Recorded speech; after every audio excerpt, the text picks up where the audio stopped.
Boa noite, irmãos e irmãs, sejam bem-vindos. Vamos abrir a palavra do Senhor em Romanos, carta de Paulo aos Romanos, capítulo 15, texto no qual se baseia a palavra que Deus tem para o nosso coração nessa noite. Romanos, capítulo 15, nós vamos ler do verso 1 ao verso 13. Romanos 15, de 1 a 3, diz assim a palavra do Senhor: Ora, nós que somos fortes, devemos suportar as debilidades dos fracos e não agradar-nos a nós mesmos. Portanto, cada um de nós agrade ao próximo no que é bom para edificação. Porque também Cristo não se agradou a si mesmo. Antes, como está escrito, as injúrias dos que te ultrajavam caíram sobre mim. Pois tudo quanto outrora foi escrito, para o nosso ensino foi escrito, a fim de que, pela paciência e pela consolação das Escrituras, tenhamos esperança. Ora, o Deus da paciência e da consolação vos conceda o mesmo sentir de uns para com os outros, segundo Cristo Jesus, para que concordemente e a uma voz glorifiqueis ao Deus e Pai de nosso Senhor Jesus Cristo. Portanto, acolhei-vos uns aos outros, como também Cristo nos acolheu para a glória de Deus. Digo, pois, que Cristo foi constituído ministro da circuncisão em prol da verdade de Deus, para confirmar as promessas feitas aos nossos pais, e para que os gentios glorifiquem a Deus por causa da sua misericórdia, como está escrito: Por isso eu te glorificarei entre os gentios, e cantarei louvores ao teu nome. E também diz: Alegrai-vos, ó gentios, com o seu povo. E ainda: Louvai ao Senhor, vós todos os gentios, e todos os povos o louvem. Também Isaías diz: haverá raiz de Jessé, aquele que se levantará para governar os gentios. Nele os gentios esperarão. E o Deus da esperança vos encha de todo gozo e paz no vosso crer, para que sejais ricos de esperança no poder do Espírito Santo. Amém. Senhor, Tua palavra está diante de nós. Nós a lemos, ela é viva, ela é poderosa, e rogamos que o Senhor abra o nosso entendimento e o nosso coração para podermos entender a mensagem que o Senhor tem para nós nessa noite. Fala conosco, ó Pai, nós oramos em nome de Jesus. Amém. Nós vivemos dias de desilusão, de preocupação, de desânimo diante da situação do nosso país e também da situação da igreja chamada evangélica no Brasil. Depois da pandemia, da Covid-19 e das recentes eleições presidenciais e os seus desdobramentos, a igreja que conhecemos ou conhecíamos já não é mais a mesma. Muitos deixaram a igreja por questões políticas. Preferiram deixar a igreja trocando-a por um partido político ou por uma ideologia anticristã. Outros simplesmente deixaram de frequentar os cultos e as atividades da igreja. Desanimaram da fé. Outros ainda mantêm uma certa rotina religiosa no domingo, bem na igreja de manhã ou à noite, ou um dia sim, um domingo sim, outro não, tudo dependendo da conveniência pessoal. E, na verdade, a igreja se tornou uma questão de gosto e de conveniência pessoal. Se eu não me sinto bem aqui, eu vou para ali. Se eu não me sinto bem lá, eu vou para outro lugar. E o que nós temos visto, as pessoas indo de um lugar para o outro, até cair na incredulidade total. Tempos duros e difíceis para se manter fiel às Escrituras Sagradas. Mas preste atenção, irmãos, tudo isso são sinais da vinda de Jesus, reveladas na Bíblia, e que se tornam a cada dia mais evidentes, de uma maneira muito clara. Olha a angústia que está dominando as nações, o coração dos seres humanos em todos os lugares do mundo. Olhe para os sinais da natureza. Olhe para a movimentação política entre as nações. Ouça sobre guerras e rumores de guerras que estão aí dominando o noticiário. Repare bem no crescimento e na imposição de ideologias anticristãs ao mundo, comandadas por aquele famoso dragão vermelho de Apocalipse 12, aquele que está com seus pés sobre a areia do mar, impondo às nações a sua maldade, a sua vontade maligna. São sinais inconfundíveis para quem conhece a revelação bíblica. E eu tenho dito e repito e aquilo que a Bíblia fala, né, que no tempo final Jesus vai separar o joio do trigo. E ele já está fazendo isso, sem dúvida nenhuma. Aqueles que têm os seus nomes inscritos no livro da vida do Cordeiro, escritos com o sangue de Cristo, e aqueles que não têm os seus nomes ali. Está fazendo separação entre aqueles que são do Senhor e que são o seu corpo glorioso na terra, a igreja fiel, e aqueles que estão fora.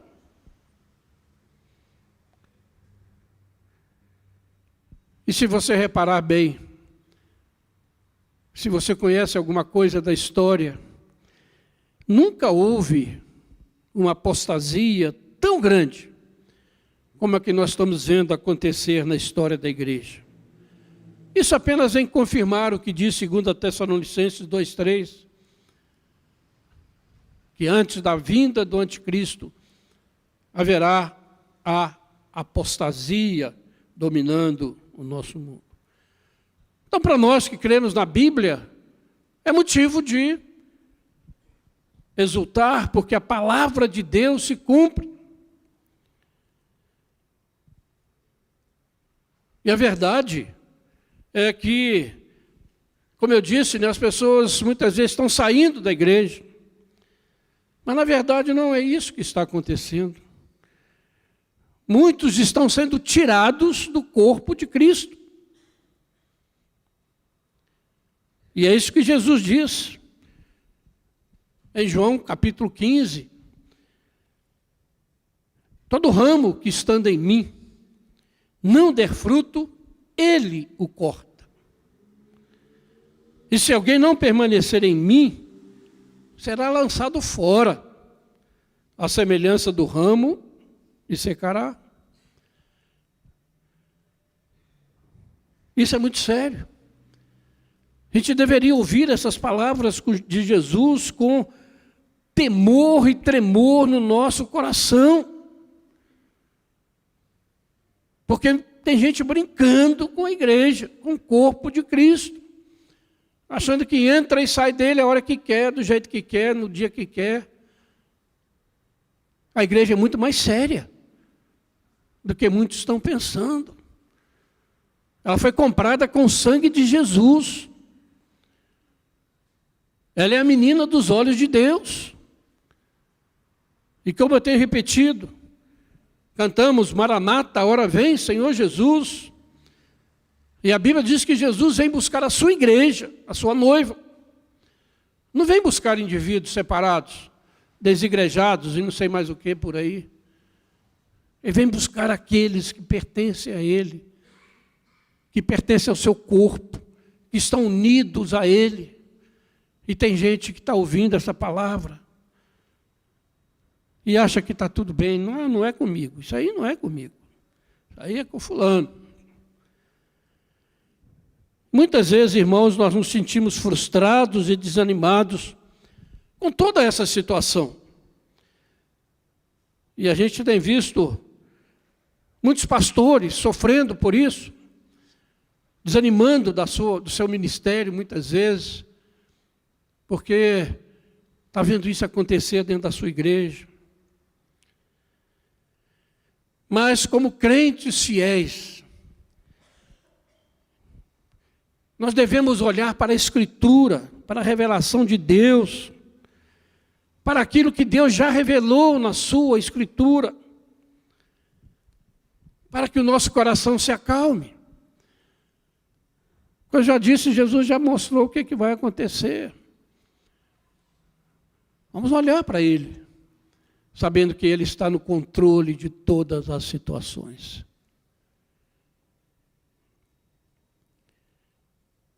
Porque fazemos isso, irmãos, o nosso ânimo será restaurado, a nossa fé será reforçada, aumentada, e a nossa esperança no Senhor será cada dia maior. E é sobre isso que esse texto que nós lemos traz para nós nessa noite. Mantenha a sua Bíblia aberta, vamos acompanhar.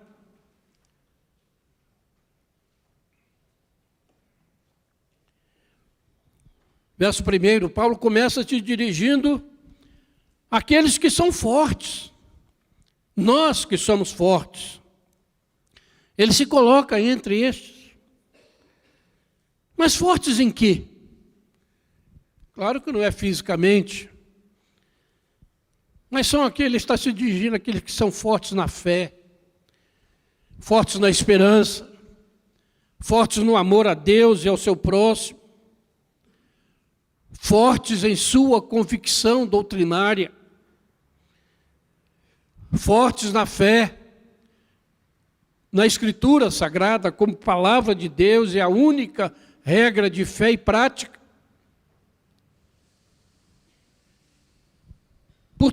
Por isso ele nos exorta, a nós que somos fortes, a suportar a debilidade dos fracos na fé. Aqueles que estão cambaleando, aqueles que estão fraquejando na sua caminhada. E nós precisamos parar e nos perguntar, aonde eu estou? Entre os fortes? Paulo está falando comigo? Ou sou daqueles débeis que estão precisando de alguém para me escorar? No verso 2, ele diz, olha, cada um de nós agrade ao próximo naquilo que é bom para edificação.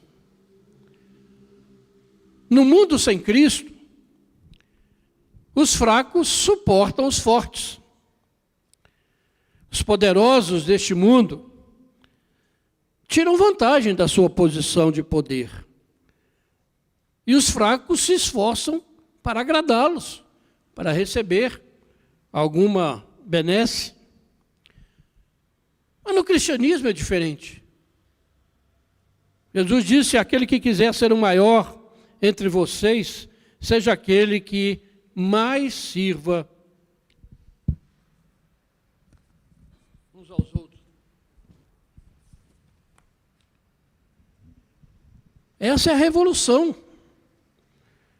que o amor cristão torna possível, porque ele gera humildade e não orgulho, vaidade, posicionamentos arrogantes.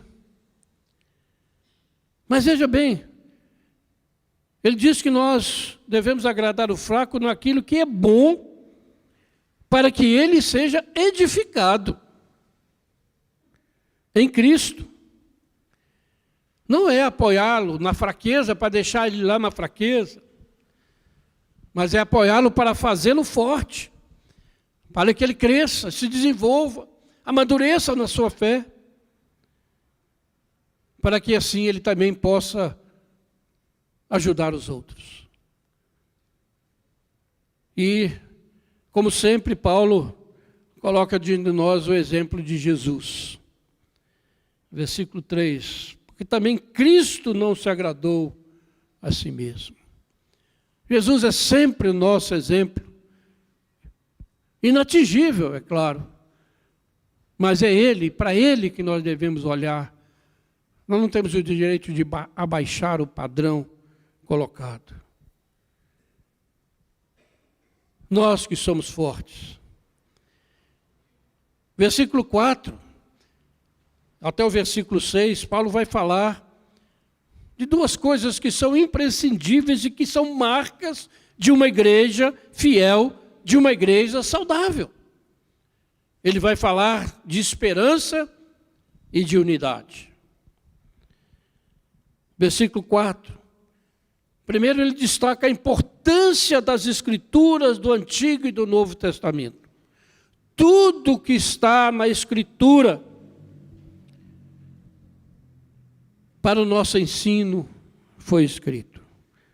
Nada que está na Escritura é supérfluo, é descartável. Os ensinos da palavra são úteis para cada geração, para cada momento da história. A Escritura fala com o povo de Deus. E é isso que ele vai falar aqui.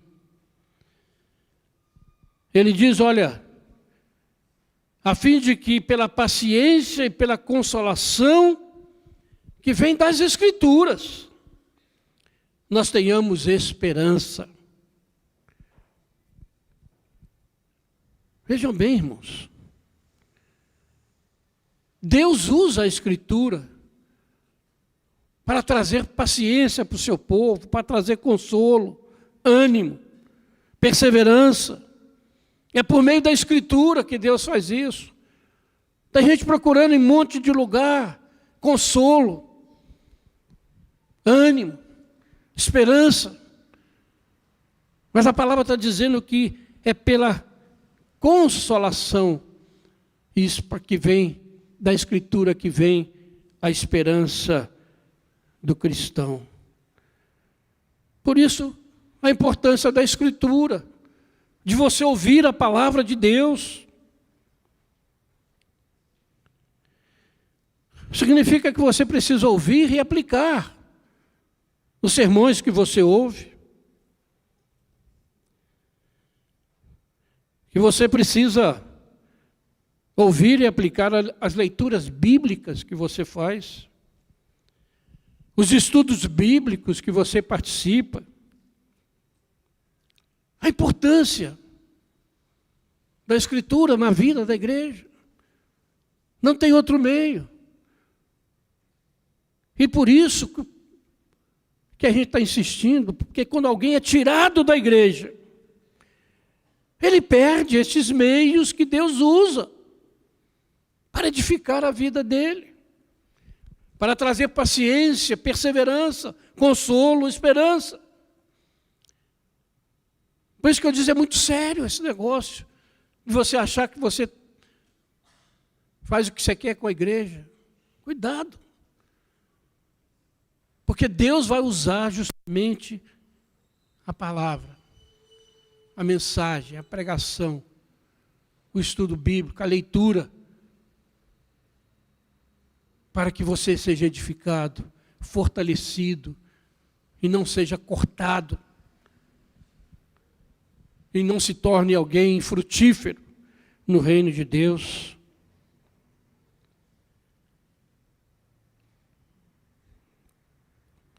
porque cabe ao povo de Deus, que é formado pela irresistível chamada da graça, suportar as contrariedades, as perseguições, os dias maus, suportar os fracos da fé, recebendo de Deus, por meio da Escritura, consolo, paciência, perseverança, ânimo, para ficar cheio de esperança nesse mundo sem esperança, nesse mundo que só joga a gente para baixo, que só quer destruir a nossa alma. E quando nós desprezamos isso, realmente a situação fica muito difícil. E é muito triste, irmãos. Como líder, como pastor da igreja, a gente vê tantas pessoas desprezando a palavra, a exortação, o consolo. E às vezes estão muito felizes com muitas coisas, mas estão tão distantes de Deus. Como é triste. Romanos capítulo 5, versículo 5 diz: a esperança não confunde, porque o amor de Deus é derramado em nosso coração pelo Espírito Santo que nos foi outorgado. E vejam aí no versículo 5 e 6, por causa disso, porque o Deus, usando a Escritura, nos traz paciência e consolação. Ele diz, Paulo, então roga a Deus, versículo 5, ora, o Deus que pela Escritura te dá paciência e consolo, que Ele vos conceda o mesmo sentir de uns para com os outros, segundo Cristo Jesus, para que concordemente e a uma voz glorifiqueis ao Deus e Pai de nosso Senhor Jesus Cristo. Vejam bem, irmãos, o que Paulo está pedindo. Ele está pedindo que Deus derrame sobre o seu povo um espírito de unidade, que lhes dê o mesmo sentir de uns para com os outros. E o objetivo, você viu aí? É para que, como um só coração e com uma só voz, nós possamos glorificar ao Deus e Pai de nosso Senhor Jesus Cristo. Que coisa maravilhosa! Por isso a importância, quando nós estamos aqui reunidos, para estar culto como uma só voz, como um só coração. É isso que Deus requer de nós. Porque, irmãos, fala-se muito hoje em unidade, em amor, em tolerância, em aceitação um do outro. Mas note bem que Paulo fala aqui que a unidade é segundo Cristo Jesus. Isso é muito importante, porque faz toda a diferença. E citando o reformador Calvino, ele diz, olha, todos os acordos e consentimentos que se façam fora de Deus, ou seja, fora da verdade bíblica, são desgraçados e até malditos, não produzindo outra coisa que o afastamento da verdade de Deus. Por isso, note bem, preste atenção, em nome de Jesus. Qual é o objetivo dessa unidade? Qual é o objetivo de nós sermos consolados, edificados? É o que está dizendo o versículo 6. É para que a nossa adoração seja aceita por Deus. Vejam bem, irmãos. A nossa adoração, ela precisa ser unânime. Ela precisa ser como um só coração e uma só voz. Isso significa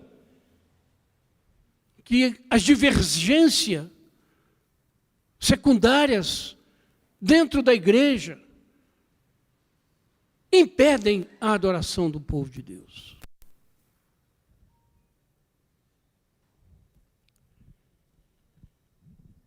E por isso nenhuma divergência deveria comprometer a unidade da igreja na adoração.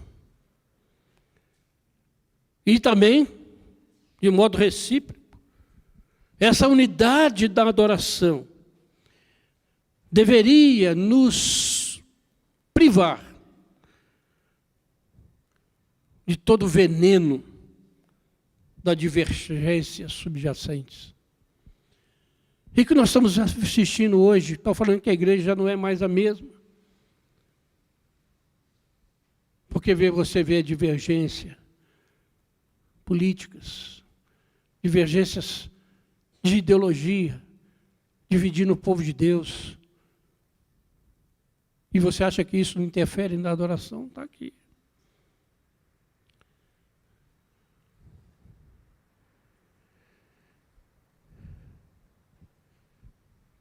Veja a importância, irmãos.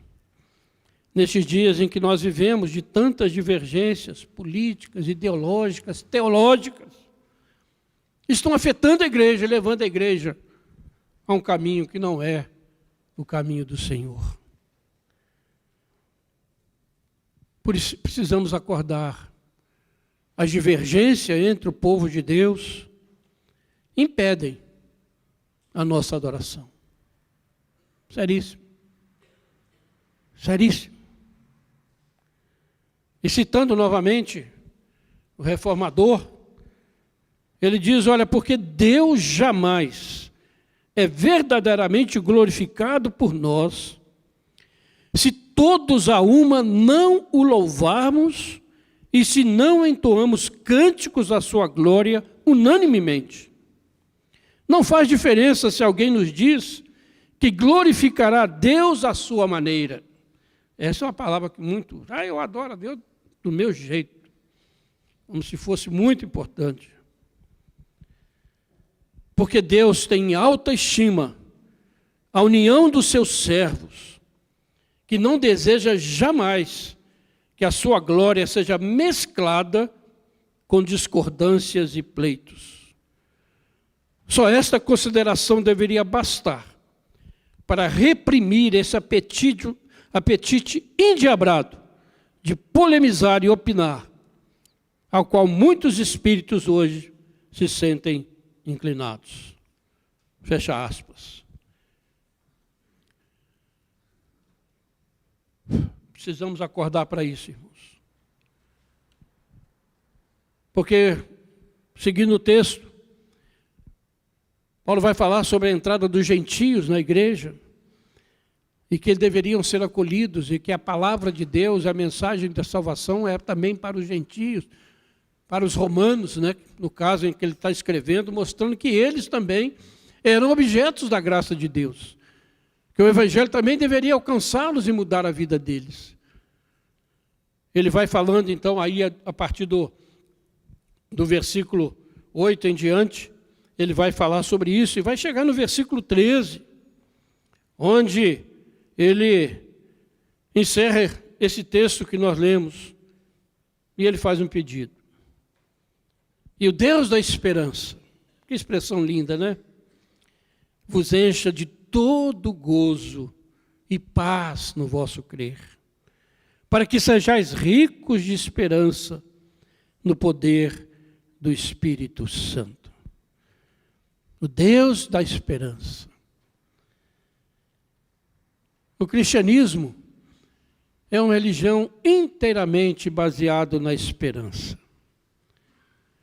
Não uma esperança que nasce no nosso coração, um desejo do nosso coração, alguma coisa que eu quero, alguma coisa que eu imagino, mas a esperança que vem das promessas de Deus, das promessas que estão na Escritura, promessas verdadeiras que vêm sustentar a nossa vida.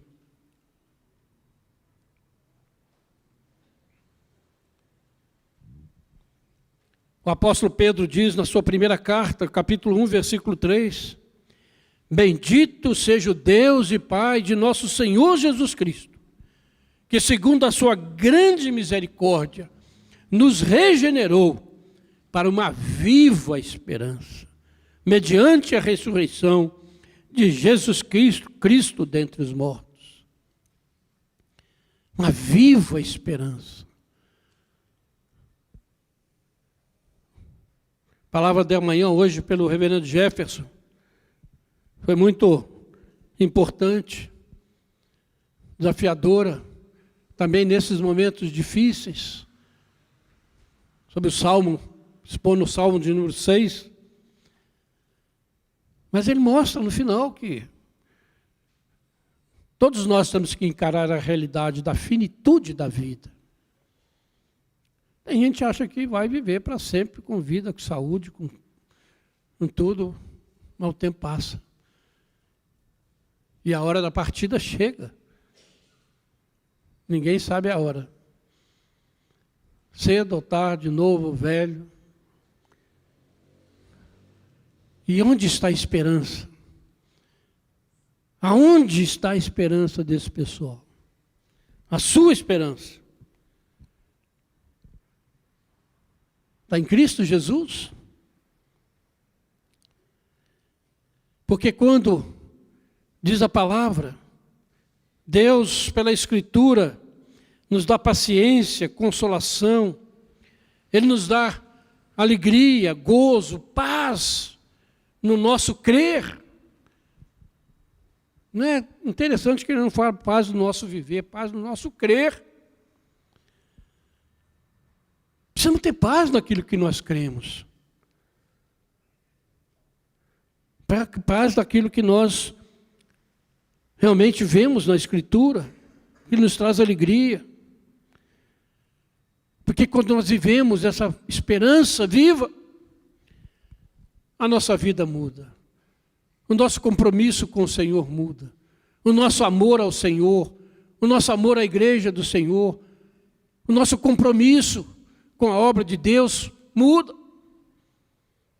Porque a esperança que está dentro de mim é viva, é verdadeira, ela queima, ela me move, ela me transforma.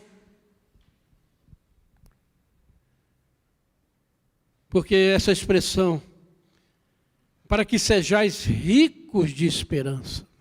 Você já pensou se isso é possível? Nós estamos muitas vezes preocupados com ser ricos de bens materiais, né? Mas você já parou um dia a pensar para ser rico de esperança? Que coisa interessante. Ricos de esperança. A esperança que está na sua vida é suficiente. Ela move o seu viver, motiva o seu viver. Quando eu era jovem, um pastor que chegou na igreja, ele falou uma frase que me marcou. Que a nossa esperança molda o nosso viver. A nossa esperança molda o nosso viver. Ou seja, aquilo que você espera, a esperança viva que está no seu coração, vai moldar todo o seu viver. Você vai viver não segundo as suas conveniências, os seus interesses, mas você vai viver moldado pela esperança viva que está em Cristo Jesus. Que coisa diferente, que coisa maravilhosa. A esperança, irmãos, que nos faz olhar para frente nesses dias confusos, conturbados, que nos deprime. Essa esperança nos faz olhar para o Senhor da igreja, nos faz olhar para a palavra do Senhor, nos faz apegar a esta palavra e não ficarmos lamentando o que passou, o que perdeu, o que ganhou, o que foi para lá, o que foi para cá, mas nos faz olhar firmemente para Jesus, o autor e consumador da nossa fé. E por isso o apóstolo Paulo diz, esquecendo-me das coisas que para trás ficam, eu prossigo para o alvo, para o prêmio da soberana vocação de Deus em Cristo Jesus. Porque eu sei em quem tenho crido, diz o apóstolo. Será que essa convicção está em nós, irmãos? Ser rico de esperança vale a pena. Se encher, buscar, no mesmo empenho que você tem às vezes para ser rico, materialmente, você se empenhar para ser rico de esperança, de amor, de alegria, de fé, do fruto do Espírito. Sabemos que nada disso vem de nós mesmos, irmãos, e por nós mesmos jamais conseguiríamos alcançar. Mas concluindo, irmãos, nestes dias de dúvidas, de afastamento da igreja, de pessoas fracas, que não suportam a sã doutrina, das pessoas que olham para o passado e não para o futuro preparado por Deus, aonde você está? Essa palavra de Paulo é para você ou não? Está entre os fortes ou os fracos? Os fortes são aqueles que ouvem e praticam a palavra de Deus. Quando ela é pregada por ministros fiéis ao Evangelho, porque está muito difícil, muitas vezes as pessoas estão seguindo um outro evangelho, que não o evangelho bíblico, estão se deixando enganar, e o resultado não é bom. Mas, irmãos, quando nós nos apegamos a isso, nós somos cheios de paciência, somos cheios de consolo, nós passamos a viver uma esperança diária, constante, independente das circunstâncias. Os fortes são aqueles que adoram a Deus em unidade, que adoram a Deus como uma só voz, que cantam os louvores do Senhor de modo em concordância, como um só coração, uma só voz. Vamos viver assim, irmãos. É um desafio. Não há mágica. Mas é preciso seriedade, é preciso compromisso. Essa palavra está sendo pregada aqui nessa igreja e em muitas igrejas sérias, comprometidas com a verdade. Mas o que nós estamos ouvindo? A gente vê hoje, né, muita gente preocupada. O novo governo vai fechar a igreja, os comunistas vão tomar conta e você vai ser proibido de adorar. E a gente fica pensando, será que vai fazer diferença na vida de alguém? A igreja está aberta e não vem. Está aí, pode sair da sua casa livremente, e as pessoas estão desprezando. Mas para aqueles fortes na fé, isso faz diferença. Adorar a Deus, como povo de Deus, como corpo de Cristo, como igreja, faz toda a diferença. Não se iluda. Ninguém sai de uma igreja. Se você está numa igreja que não está pregando o Evangelho e você é um eleito de Deus, Deus te tira dali. Ou se você é alguém que está numa igreja fiel, mas está desprezando a graça do Senhor, Ele também te tira dali. É sério. Pense nisso, nestes dias. E que Deus tenha misericórdia de nós e nos abençoe. Amém. Ministério de Louvor.